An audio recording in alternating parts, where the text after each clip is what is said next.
Hi, my name is Anna, but you can call me Anci. I'm your host, and welcome to the Binge on podcast.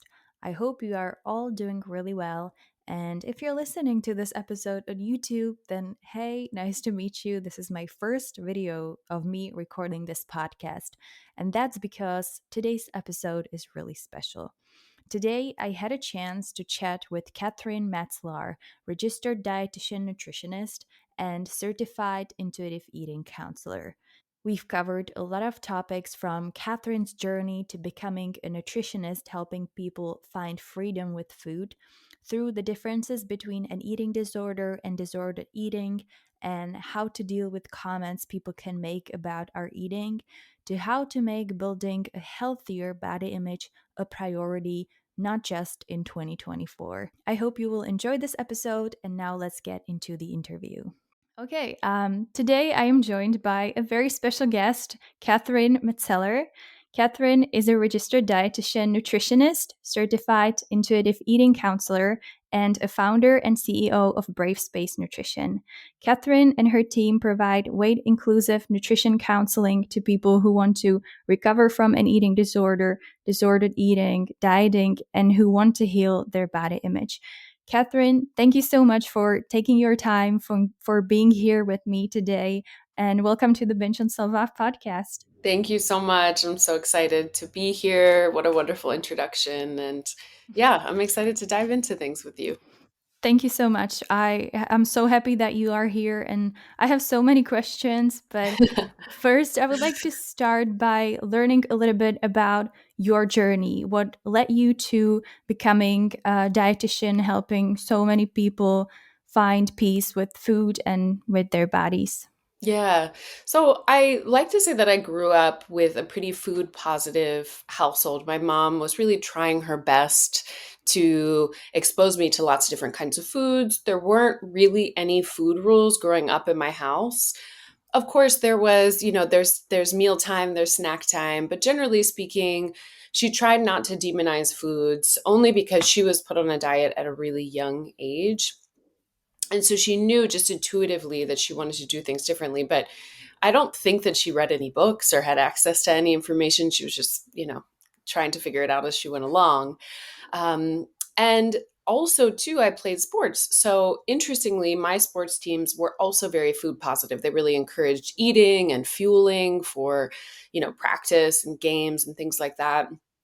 And so, in certain ways, I felt like I was protected from a lot of things that might have made me more vulnerable at a much younger age. We know, for example, when someone is exposed to diets and rules at a young age, then they're much more vulnerable, for example, to developing an eating disorder or disordered eating. So, what happened then? What is my long winding path? So I went off to college and my body changed, which is very common when we go to college. We're also still growing as well. And what did I do? What was my first go to when my body changed, when I had gained some weight? It was to go on a diet. And why did I go on a diet? Because despite my mom trying her best to create a household, create a food environment that was much different than hers, she was always dieting. Always. I don't remember a time in my life where she wasn't. She always, I also don't remember a time in which she felt good about her body. She would often avoid photographs. In fact, I don't have many photos of her as a result. And so I just did what all the women, and by the way, all the women in my family also dieted, all of her sisters, and they would stand around and talk about it at our family gatherings. And my aunt, which is an important side note, had bulimia, but was never officially diagnosed and was never treated either. It was sort of like this thing that the family whispered about. So, anyway, long story short, I went on a diet and that's when everything started to kind of go downhill for me. So I went on a diet that was very restrictive of carbohydrates, and that lasted for a certain amount of time, but was completely unsustainable. Then I started binging. Then I experienced purging for a little bit. And then I just started the disordered eating, dieting cycle where I would lose some weight, then I'd gain some weight, then I'd binge eat. And it was just this up and down and up and down and up and down. And then fast forward to I started becoming a vegetarian in college and started to get quite a bit of attention for that. People were really interested in it and they're like, wow, you're being so healthy. And I was like, ooh, this feels so good. So that people are so impressed by my food choices. And I see that too as a marker of the beginning of sort of the second phase, if you will, of my eating disorder, which was that became more and more restrictive. So, what started off as I don't want to eat meat because I don't love the process of killing animals, to oh, I learned about this online, and oh, I learned about that online, and oh, they said I should cut out this. And little by little, I got more and more restrictive with the sort of fear of anything quote unquote toxic coming into my body being the main drive for my choices. So I was in this place where everyone would come to me for advice. They'd be like, should I add this in? Should I take this supplement? And granted, this was before I went and got my master's of science in nutrition, before I became a dietitian. And so, because food consumed all of my time, because all I did is talk about food, think about food, read about food, buy cookbooks all day, all the time, I thought, well, I should just get my master's. I just need to get like a stamp of approval so that I could teach people to do exactly what I'm doing because I know all the answers, obviously, because Google is gospel and everything I read on Google. If someone said that research supported it, then of course it was true. So I went and got my master's, but while I was there, that's when everything kind of came unraveled, if you will, not all at once because it took some time, but it was the first time that I was challenged in my ways of thinking, because hopefully that happens in all education systems, but especially in graduate school, where I had to learn how to actually read research. So if someone said research supports it, they'd say, great, show me the study. Let me know what happened. Present your argument for, whatever it showed. And I started to realize that there's really terrible research. I mean, it seems obvious now, but I didn't know it at the time. There's so much that I didn't know. And I started to learn the value of all different kinds of foods in ways that I hadn't on Google. And this is like Facebook was around, but it was pre TikTok. It was, I don't even know, maybe Instagram was just coming out. But you can imagine that like most of my information was from Google. So Hmm. I can only imagine how much faster it could happen now on social media because of that algorithm. But nonetheless, in graduate school, everything was challenged. I realized there was actually a guest speaker that came to talk about eating disorders, and she talked about a specific eating disorder called orthorexia. And I was like, oh my gosh, that is me. And orthorexia, for your folks that are listening, it is a subset of anorexia, kind of an offshoot of anorexia, which is that the priority for those that have orthorexia is kind of maintaining this quote unquote clean vessel, not putting anything quote unquote toxic into the body. And fear is really the driver around chemicals, around quote unquote toxic things. It's some people describe it as like an over obsession with healthy foods and healthy things. So I went to counseling and I started getting support and help around my relationship with food and my eating disorder, which, by the way, I never received a diagnosis. It's just because I specialize in eating disorders now. I'm able to look back and say, oh, yeah, this was happening at this time. This was happening at this time. And so I always like to share that because I really want people to know that even if they haven't received eating disorder diagnoses, that they still deserve help and support. So I got help and support. I finished my master's. I did my internship as a dietitian. And I decided that I didn't want people to suffer in the way that I had, that ideally I would be able to prevent people from spiraling into a place. Maybe I could catch them a little bit sooner, or I could help them in ways that I didn't know was available, help them in ways that I wanted to, ways in which it kind of lit me up to work with people. I first worked for a health company right out of grad school, and I'm really grateful for that opportunity. But I ended up leaving the company to start my business, Brave Space Nutrition, because there was an expectation for me to counsel around weight loss. And I just realized that if I couldn't practice in this way, in the way that I am now, then I didn't want to I didn't want to be a dietitian rather. And so it just became unethical to me after a certain point.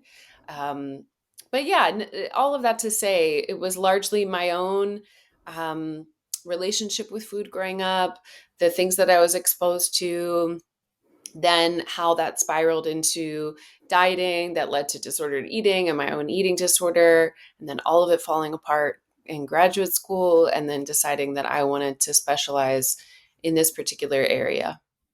Hmm. Thank you so much, Catherine, for sharing your story. It's amazing to hear that you went through something that so many people also struggle with, and you were able to get to the other side now, helping people to gain the freedom with their body image and with food. That's really amazing to hear. And when you were mentioning your childhood and remembering your mom was really trying to build healthier eating habits for you, but somehow she couldn't find those or couldn't build those healthy habits herself. Do you think, or what do you think we should do as, I don't have a kid yet, but hopefully one day, what we should do as parents or future parents not to pass our negative relationship with food onto our children? The first thing that I will offer is, I say this all the time to parents. One of the most helpful things that you can do as a parent in order to not pass um, our own food beliefs, our own relationship with food, diet culture beliefs, wellness culture beliefs, is to start with working on your own relationship with food. That's a very important part. Why do I say this?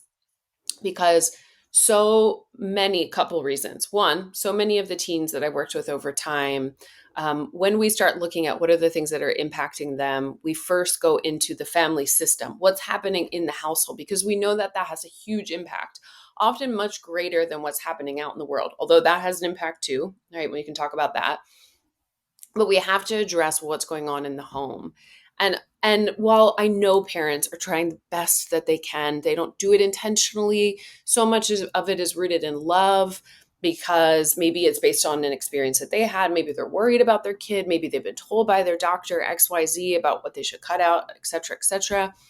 So it's important that they heal as best as they can. They can be in the process. We don't have to already have been healed by the time we start having kids.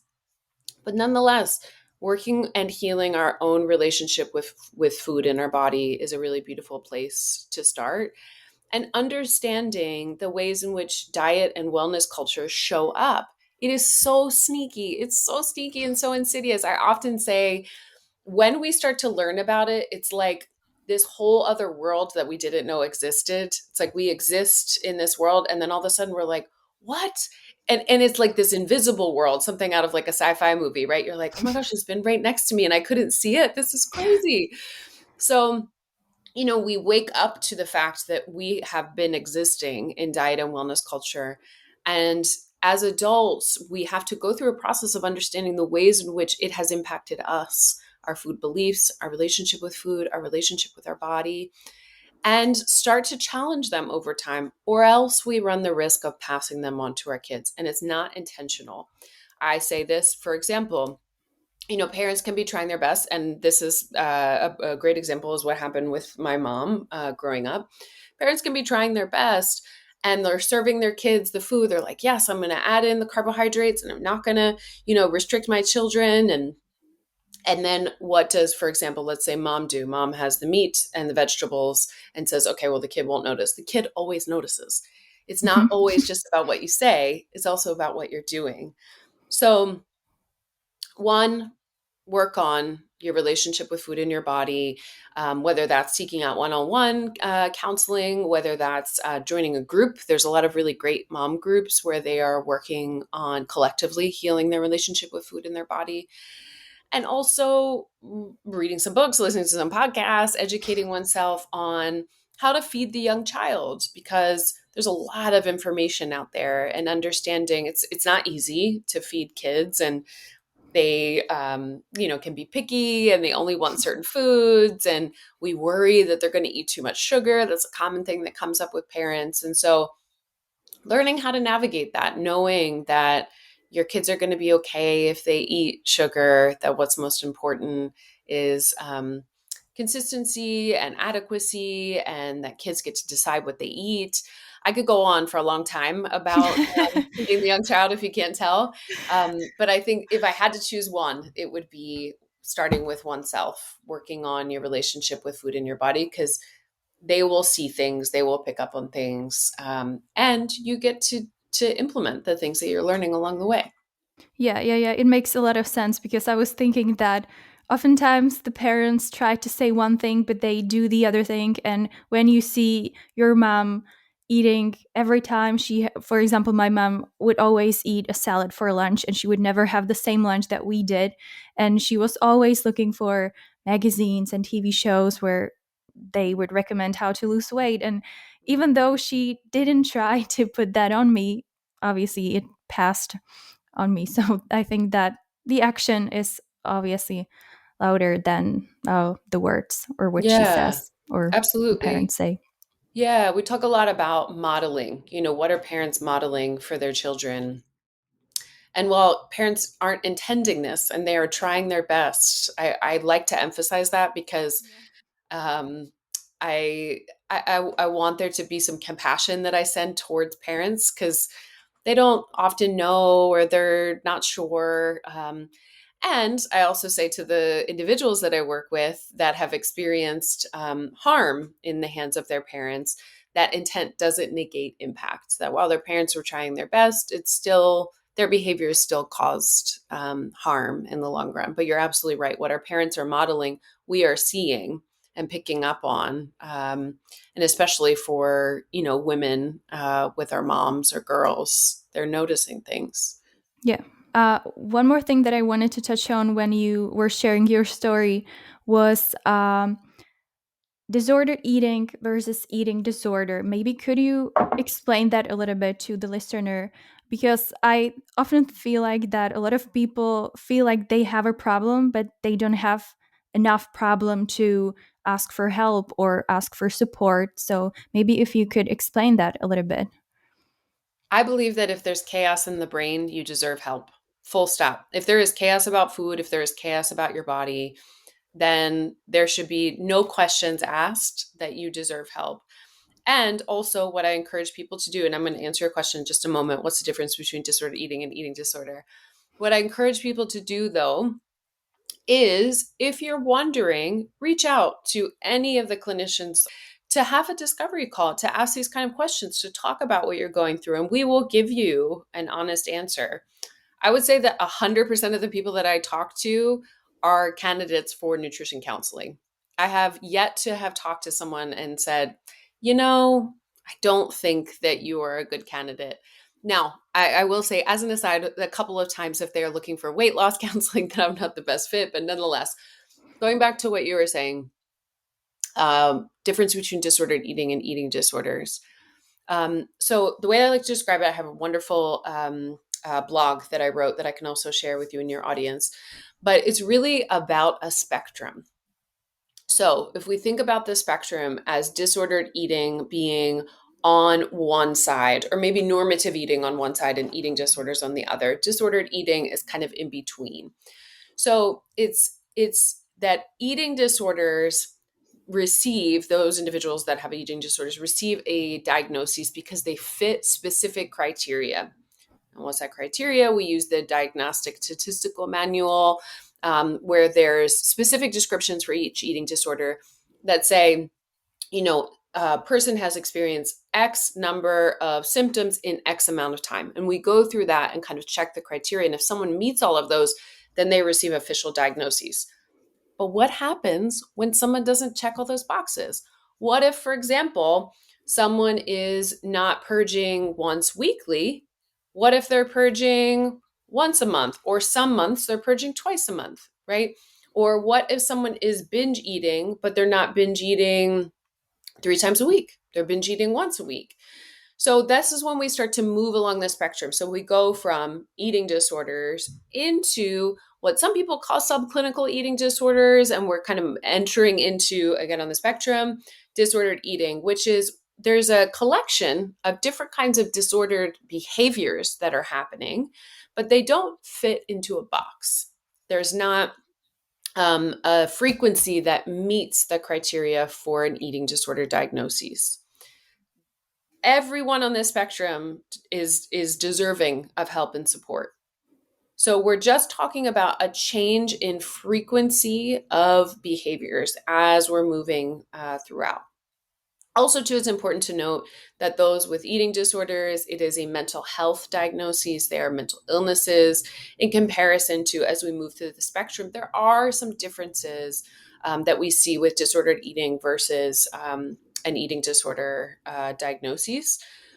But in comparison, we're still talking about it taking up a lot of headspace. We're still talking about it stealing life from you. We're still talking about it occupying your waking moments of this precious life that you have. And we're still talking about dysfunction as a common theme throughout this whole spectrum as it relates to food and one's body. So it's really about frequency and also severity of what is going on. And that's what we're looking at on this spectrum. So anyone on this spectrum is deserving of help and support. It just means that folks somewhere in the middle on the disordered eating spectrum might not meet that criteria for an eating disorder.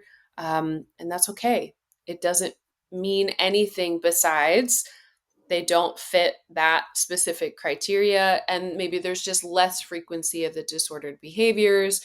Or maybe the intensity of their relationship with their body or their hatred or disgust of their body is maybe a little less, but we're still talking about it being enough to have the person suffering. Yeah, yeah, yeah. I'm so happy that you mentioned that everyone on the spectrum deserves to get support and get help, because I feel like people often feel like they are not sick enough or they don't have enough problem to Mhm. ask for that help. So I'm Mhm. really grateful that you mentioned that. Yeah. I mean, we see it with people that are really, really sick. That belief doesn't go away. Yeah. I have seen it with the most unwell people that I have worked with, this feeling that they're not sick enough to get Hmm. help and support. And I think part of it is the way that eating disorders and disordered eating shows up. But Hmm. part of it too is how much our culture normalizes all of the behaviors that show up with disordered eating and eating disorders. Dieting is a disordered behavior. And so, of course, why would we think, oh, I think I need help when everything culturally around us is saying, you're doing great. Good job. Hmm. Just diet harder, just cut out more foods. And so it leaves us feeling like we're, one, quite alone and feeling like there must be something wrong with me because this is what I'm supposed to be doing and everybody else is doing it. And so I think that's part of it too, this feeling like, well, it's not as bad as what I've seen on TV, which, by the way, is not helpful because a lot of what we see as a representation of eating disorders is not really an accurate representation of how eating disorders truly um, manifest. And as you've mentioned, the diets being normalized in our society, this kind of leads me to my next question that I wanted to ask. That we are now recording this episode at the end of the holiday season, which for a lot of people can be triggering, challenging, and stressful regarding food and eating in front of a large group of people, eating foods that they don't often eat or they don't usually eat. And we're entering the new year, which for many people is triggering in terms of weight loss and setting goals like going to the gym more, losing weight, or building muscles and stuff like that.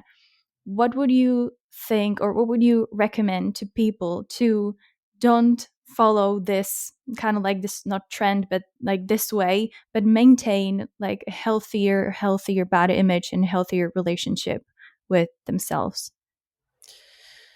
The holiday times tend to be a particularly difficult time for people. Every year, for this reason, I have a free anti-diet holiday challenge because of this, because we're surrounded by family and we hopefully love our family, but they can be really challenging.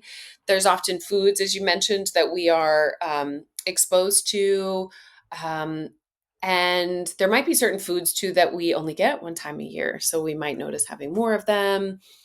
And then usually what happens, here's the classic scenario. We're dieting and restricting, whether it's a specific, diet or just cutting back on certain foods or eating in a certain way. We go into the holidays and there's all this amazing food and we're on vacation and we're relaxing and we're exposed to the food and we've been restricting it. So we might notice eating a little bit more. Maybe we binge on some of those foods. We feel guilty. Maybe we stop going to the gym as much, and then we feel like our body has changed. And it might change some, especially if we're going from restriction into the holidays. And then what happens? The diet and wellness industry comes January 1st and is so ready for Yes. everybody. It primes us, to sell their products to us. We're vulnerable. We're told all kinds of things during the holidays. And then in the new year, they're like, great, look, here's the solution. Here's how you are going to complete your New Year's resolutions. All the things that you want are in this program, and here's how we're going to help you. So, I think the first thing, if someone is wanting to heal their relationship with food in their body and or they're on their own journey of healing, is to first and foremost realize and just take a moment to honor your own vulnerability. In what ways are you vulnerable to these kinds of messages? And where will you likely be getting them from? Because that's an important part of sort of preemptively protecting ourselves from some of those messages. Now, we can't protect ourselves from everything. Because if we go to, for example, movement classes, say we go to like a spin class or a yoga class, we can control what people are saying. There's going to be people around us that are going to be engaging in diets, resolutions, things like that. So if we're wanting to try to move away from that, we have to honor some of our vulnerability. We have to honor that we might be exposed to more of these conversations than we would be throughout the year. And therefore, we need to set ourselves up in advance as best as we can to figure out what we're going to do when that happens. I'm a huge fan of something called front loading, which is, this can show up in a couple different ways. But one is planning for in advance ways that we're going to support ourselves when things come up. So, for example, if we know that at a certain workout class, they're probably going to talk about burning calories and New Year's resolutions and things like that, what are we going to do? What are we going to do before we go to that class, during that class, after that class? Do we need to recruit a buddy, for example, that we're going to text and call and say, hey, I'm going to need some support after this because it's going to be hard to get through this class? Do we need to make sure that we've got food ready and snacks ready because we know that the disordered eating voice is going to show up because there is that talk, and make sure that we're eating anyway, even though that voice is probably going to say, you should probably just skip eating after you worked out, or, you don't really need to eat today. So, and the reason why I'm offering this is because oftentimes something happens, there is some kind of stimulus, something that maybe colludes with the eating disorder or disordered eating. And then it's what happens afterwards that usually impacts us. It spirals into something else. Oh, they talked about burning calories. Well, I probably shouldn't be eating this. And that turns into something else, which turns to something else. And we're trying to work on breaking that, what sometimes I call like a tumbleweed or a vortex that we get kind of stuck in. Um, so, acknowledging our own vulnerabilities, setting ourselves up as best as we can in advance, and taking some time, if you can, to connect to and understand what your values are and what you personally want out of 2024. I really like to do this practice of intention setting in the new year, of not resolutions. I'm not a huge fan of that, but just what is important to me, what matters. And if someone, and I'm assuming your audience, if they're listening to this, if it's important that they no longer spend their life filled with dieting and restriction and body hatred, then it's helpful to have that be the anchor as they enter into the new year, so that when there's temptation, for example, to maybe try something that your friends are trying, to remind yourself that you are doing it differently in 2024 and the reasons why, kind of coming back to your values. Because I want to live a life with presence, because family is important to me. And I realize when I'm stuck in thinking about food in this way, it takes away from that. And the last thing that I'll say is that community is important. Community is very important because this work can be very lonely. And also, if you are, this is very common, if you're surrounded by people that are engaging in dieting and restriction and over exercise and are still stuck in diet and wellness culture, that's okay. We can still love them, but we have to also find a community of people. There's Facebook groups, there's programs, different things that people can join.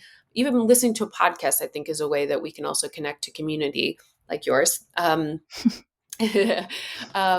Connecting to community will be essential because it often feels like in doing this work, or at least my clients have described it this way, is like you're swimming upstream for a Hmm. while. Like it's a lot of work.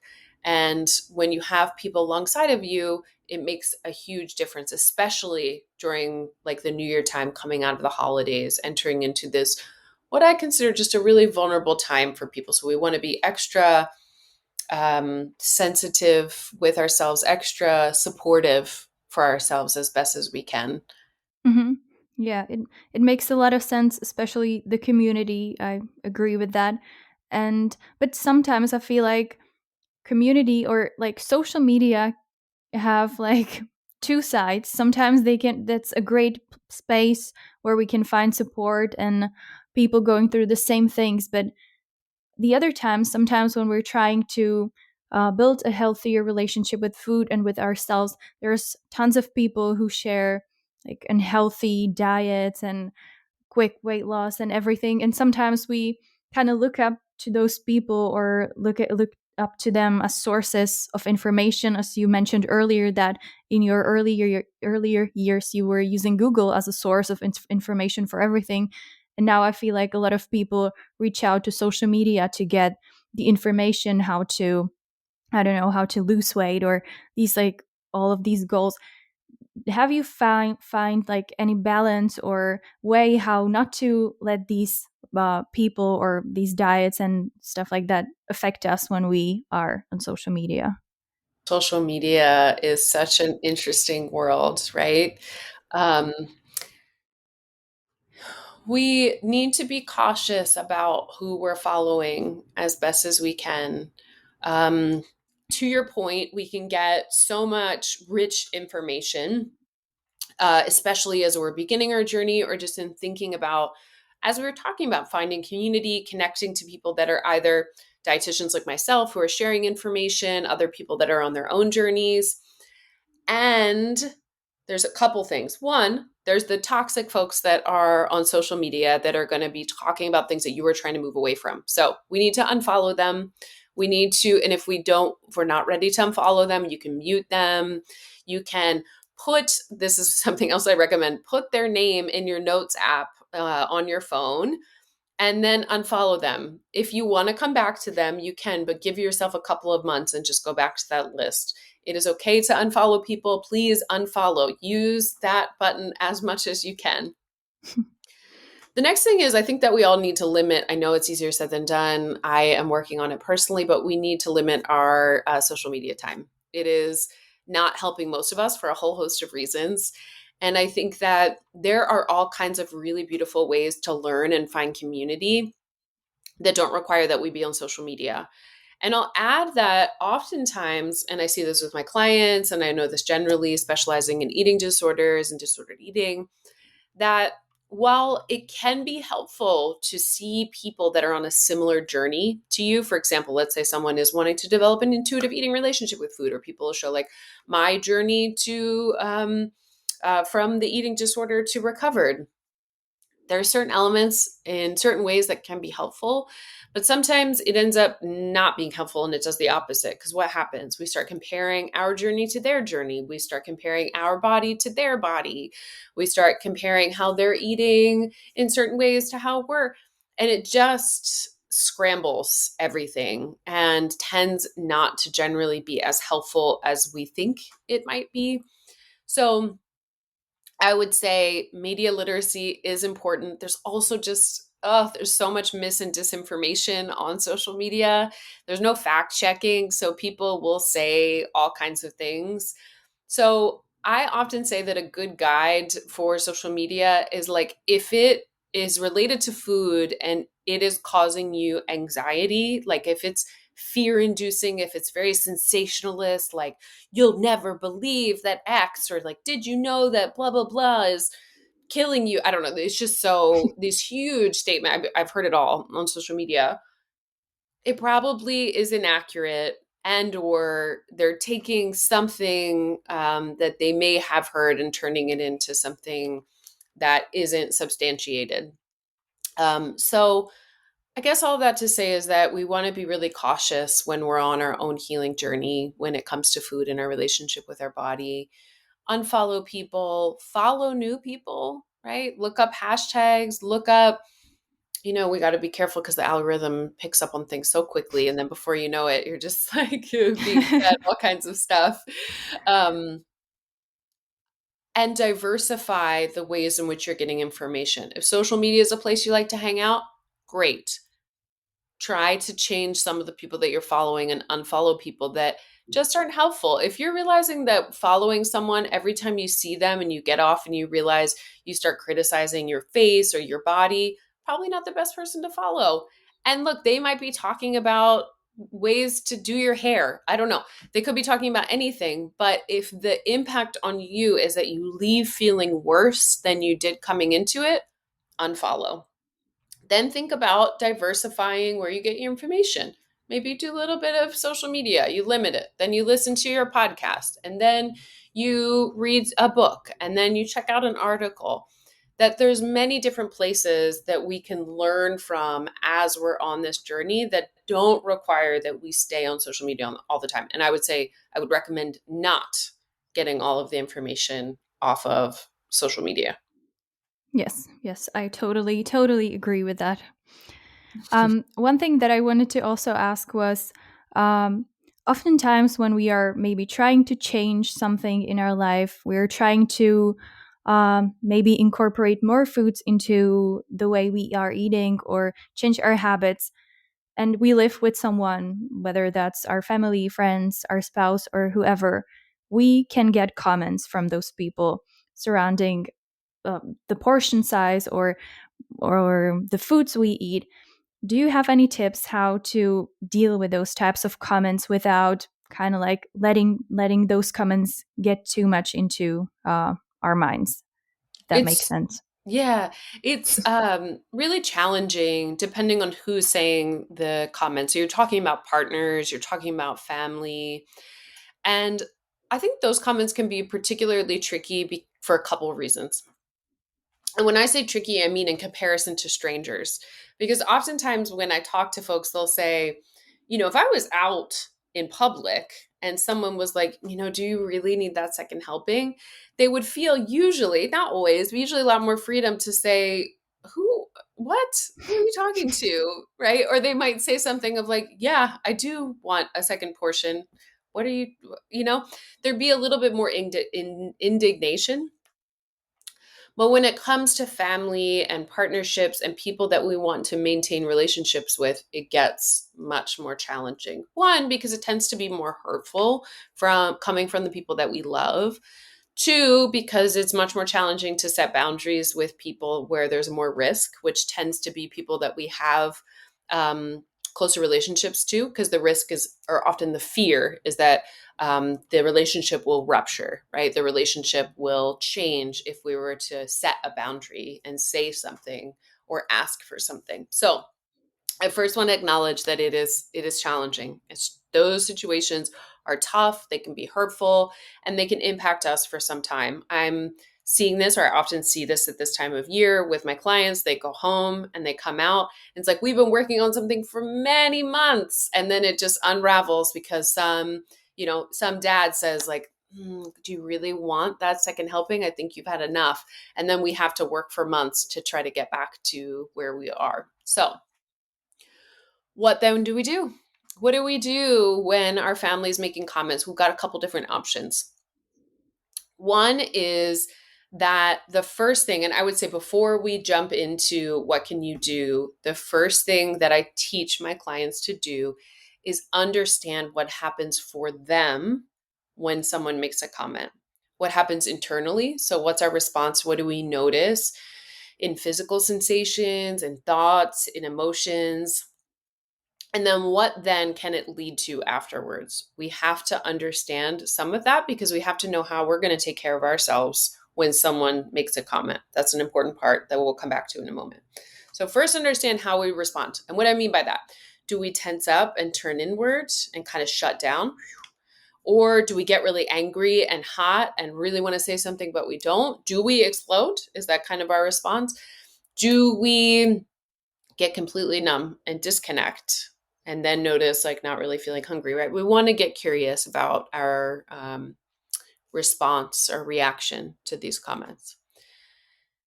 The next thing in moving into options is there's a couple different directions we can go in. One is that we can go with the more what I call playful way of approaching it, which is where we can say a common statement that I often offer to adults that we say to kids, but I think it's a helpful line, is don't yuck my yum.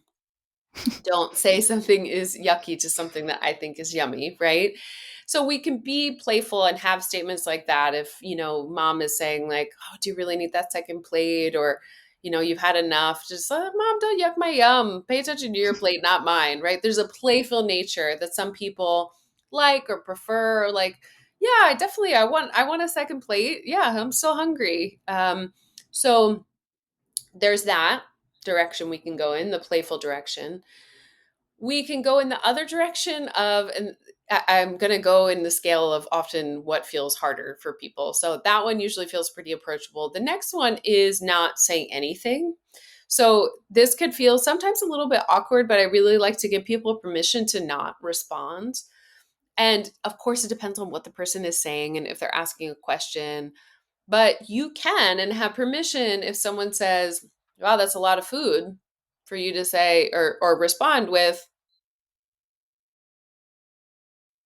little it can be a little awkward, but you have no responsibility to Mm. respond to them, right? You can nod, right? Or if you don't want to smile, you don't have to smile, right? There aren't any rules here. The next one is that you can say something, and there's a couple different ways that you can say something that's a little bit more straightforward.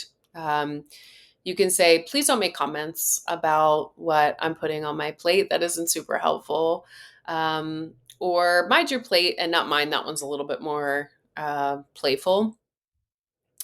Um, and I think, too, one thing I forgot to mention is this is another area of front loading that can be helpful if our family is open to receiving it, or we think that we might. Some families are very toxic, and what I'm about to say, won't work.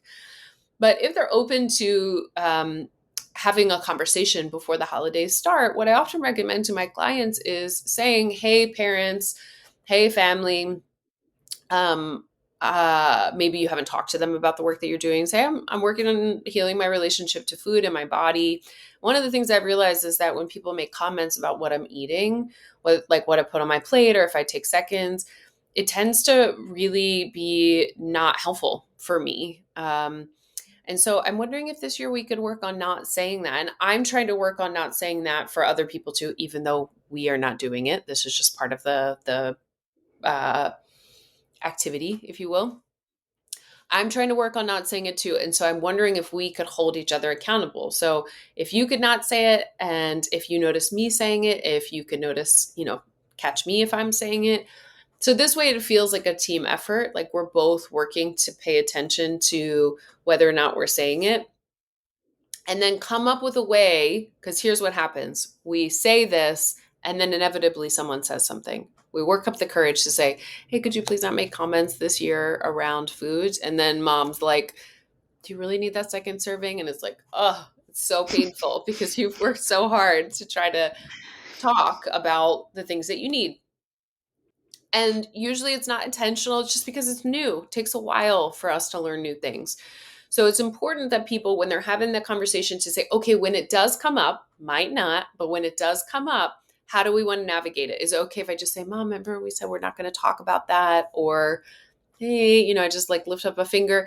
You communicate in advance how you're going to navigate it when it does happen, because it will happen inevitably. So front loading is important, that you have permission to say something or not say something in those moments, to come up with a few things that you might want to say. This can be helpful in particular for folks that maybe, this is very common for folks that I work with, maybe they're people pleasing, maybe they haven't necessarily had a voice in their life, or feel afraid of standing up for themselves or setting a boundary. It's helpful to practice. It can feel really weird, but I tell my clients to practice in the mirror, practice walking around, of like, hey, please don't say that about my food, or whatever it might be, right? Come up with a couple of things, because often too, some of the awkwardness around saying it is because we're just not used to saying it. We're just not used to having um, those words in that order come out of our mouth. And so practicing saying what we'd like to say can also be helpful, and reminding ourselves that boundaries can look like all different kinds of things. We can say something, we cannot say something. And also, a boundary is removing yourself. So you don't have to stay. One of the beautiful things about being an adult is, now I am, I think it would be really tough to just like leave a family gathering. You could, right? Just be like, I'm out of here. But remember that you can take breaks. If something in the moment, if you're thinking, wow, that was just really hard, and I'm really noticing now that I don't want to eat, you go to the bathroom or you go somewhere else. You say, hey, I got to go to the bathroom, and just find a room, or, um, and then take a moment. Take a moment. And this is also a really great time if you let a friend or a buddy know in advance that you might call or text them. This could be the moment to just say, like, oh, I'm having a hard moment, or cue up some music that you want to listen to in hard moments, or cue up a YouTube playlist of baby animals, something that's going to help you in the moment when you're activated, when your parent or someone in your family says something, so that you're not then, because usually what happens is parent says something, okay, I'm going to restrict my food intake, or I'm not going to eat, or I'm going to binge, or something else. Um, that removing yourself is also an option, to say, hey, I gotta run to the bathroom, take a couple breaths, reconnect to yourself, do some things that might feel soothing, and then come back to the meal. So there's a few options, and all of it takes practice, and it never goes exactly how we want it to go. There's no perfect way of doing it.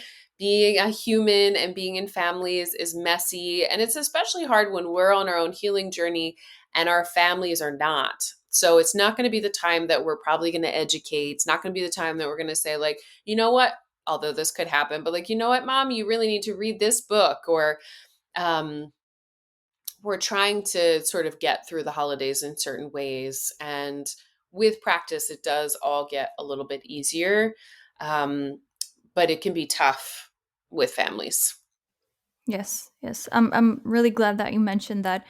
And I think that really sometimes it's about communicating with family or with whoever you are hanging out with, because they don't even realize that the comments that they make can be hurtful, or they can trigger you in any kind of way. So communicating, but of course, it obviously depends whether the family is kind of open to discussion or open to it. If not, then there's not much you can do to change their mindset. Great. I wanted to touch on a little bit about on the body image, because I believe for many people it can be kind of the goal that they set for, whether that's New Year or just in general, that that's something they would want to work on. Katherine, why do you think that the body image is so important, and why should we try to build a healthier one if we don't? Our bodies are what carry us through the world, right? They are what a colleague of mine calls our skin suits. And when we are in disgust of our body, when we hate our body, it makes a lot of things in our life really difficult. And I often say that it's quite difficult to work on healing our relationship with food and just kind of leave the body out of it. That we have to also be working on and cultivating a different relationship with our body. And I say different intentionally, and I'm going to explain that in a second, than where we're at right now. Because they don't exist in silos, right? We can't separate our relationship with food with our relationship with our body. And having a hateful or dissatisfied relationship with our body impacts our life really significantly. It impacts how we move through the world. It impacts our joy, our pleasure. It impacts the things we go after or don't, jobs, vacations, life. I mean, and I say this because part of what drives me in this work is that I want people to live full, juicy, amazing, pleasurable lives and move in pursuit of and in the direction of the things that light them up the most. And oftentimes for people, what stops them is their relationship with food and their relationship with their body. And it steals life. It steals life from us. I can't tell you how many people that I've worked with, and I'll say this for myself too, when I look back and think, wow, I missed out on so much life because I was so stuck in not only disordered eating, but also just hatred of my body, thinking about it all the time. So um, it is important that we shift our relationship with our body so that we can live more full and meaningful lives. And what I meant when I said a different kind of relationship is there's often, and I hear this all the time, this felt sense of expectation that you need to love your body in order to change your relationship with your body. And that's just not true. Well, I want everyone to love their body. Wouldn't that be amazing? That would be so great. It is really difficult. And I talk about this in the body image group that I run for women. It's really difficult to go from hatred and disgust to love. That is a huge jump. So oftentimes we're working towards the things in the middle. So, what could body appreciation look like for you? What could body neutrality look like for you? Could we get to a place where you're okay with your body or it feels good enough so that you can do the things that you want to do, be present in the way that you want to be present, not have it occupy all of your headspace? There's other things that we can connect to and cultivate that don't require that you love your body in order to change your relationship with your body. And I think that's really important because I see this on social media and a lot of places. People feel like, well, I need to love my body. You're just going to tell me to say these positive mantras and make me love my body.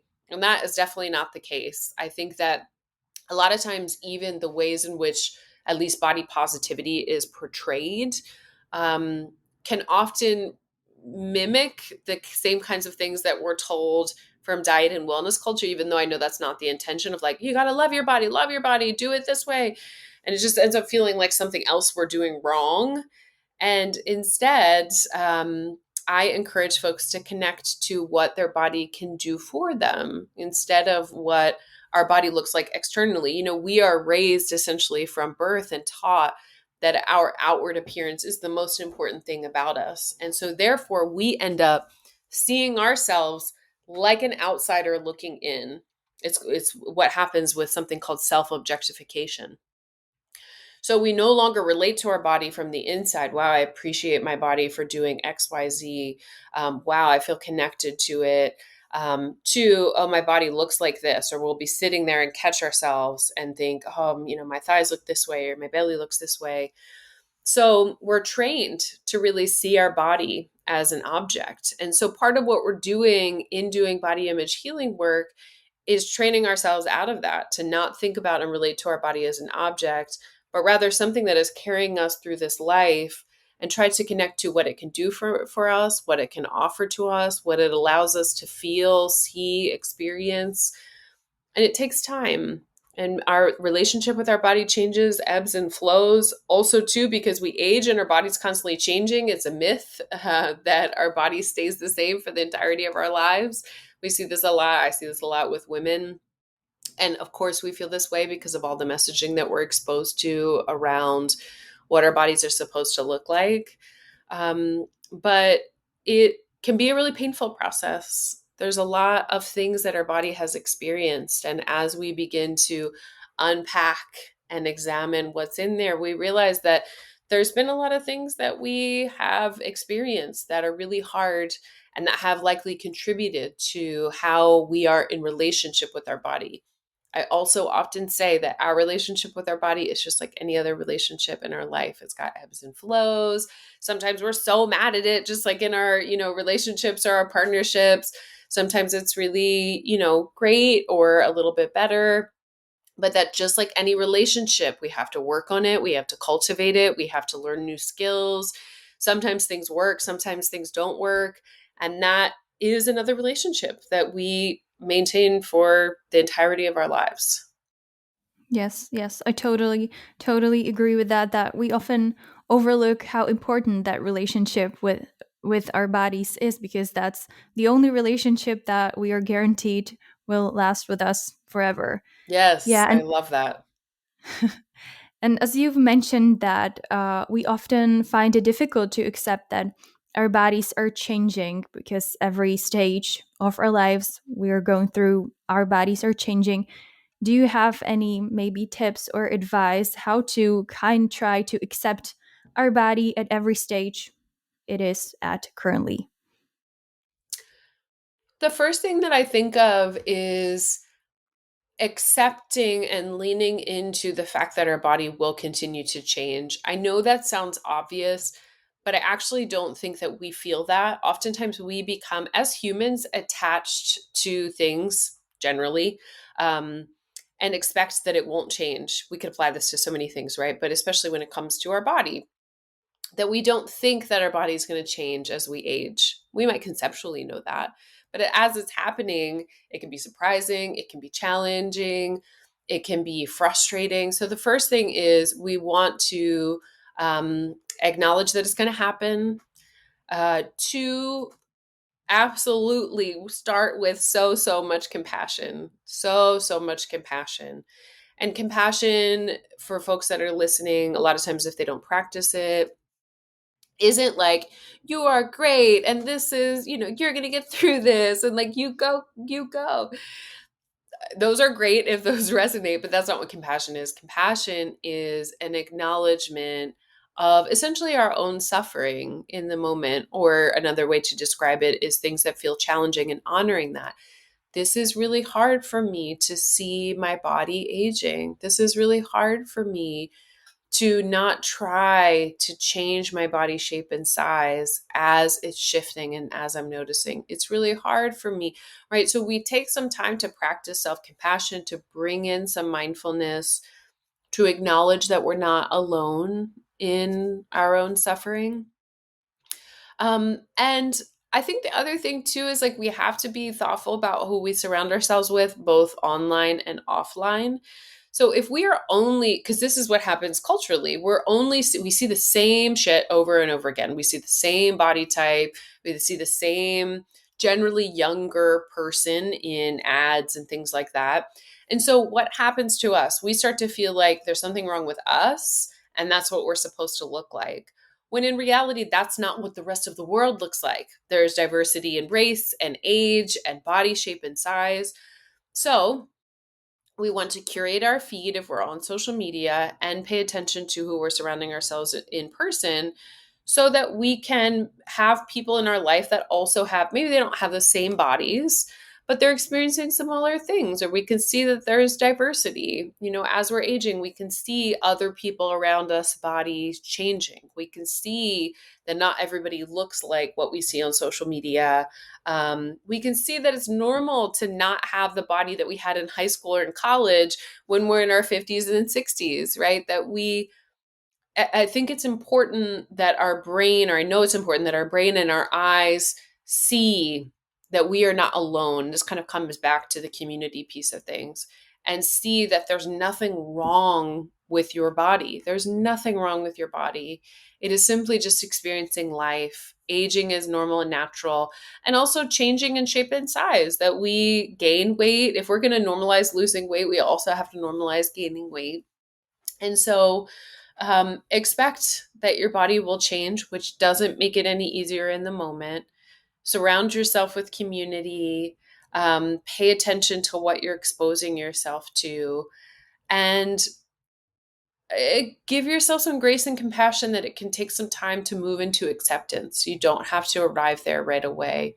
It's okay to honor that things are hard and that you have this real desire to want to not be where you're at, and that it can take time to move into acceptance, which is, this is what's happening. And how can I navigate this moving forward? How can I support myself despite maybe not loving where I'm at or where my body is at or the way that it's changing? Hmm. I think that the word compassion that you've mentioned is really, really important in terms of accepting where we are and what our body looks like. And what helped me personally, for example, was kind of focusing on health and what my body allows me to do, and not focus so much on what it looks like. But maybe I've gained weight from I don't know, from some years ago, but I'm happy, I'm healthy, I'm able to do so many things that I wasn't able to do before, and it kind of gives me the encouragement that I think I need. So, as you mentioned, compassion is really, really important in that. Yeah, it really is. And Catherine, do you think there, or what do you think? What are some things that you would like to see in 2024, and what are some things that you would like to disappear from 2024 when it comes to dieting, diet industry, food, social media, and this all these things that people share regarding food and stuff like that? Oh my goodness, such a good question. Okay, what are some things that I want to go away, and what are some things, is that right? Is that the question? What Yeah, are some yeah. things? What Okay. would you like to disappear and go away, and what would you like to see on the other hand?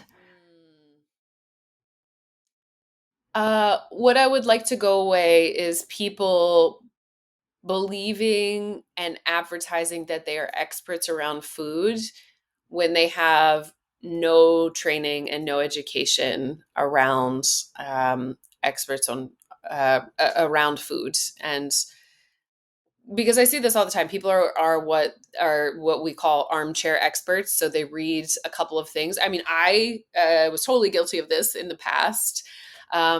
So the call is coming from inside the house, but nonetheless, um, they get so many likes and so many views on these videos that are not actually rooted in truth and spread a lot of misinformation. So I wish that people took nutrition as seriously as, say, like, you wouldn't take dentistry advice, I hope not, from someone who's not a dentist, or you wouldn't go to get surgery from someone who's not a surgeon, right? So um, I would like people that have no training, no education, no understanding of food, um, to stop making harmful statements online about extremes and absolutisms around food, and fear mongering people um, into into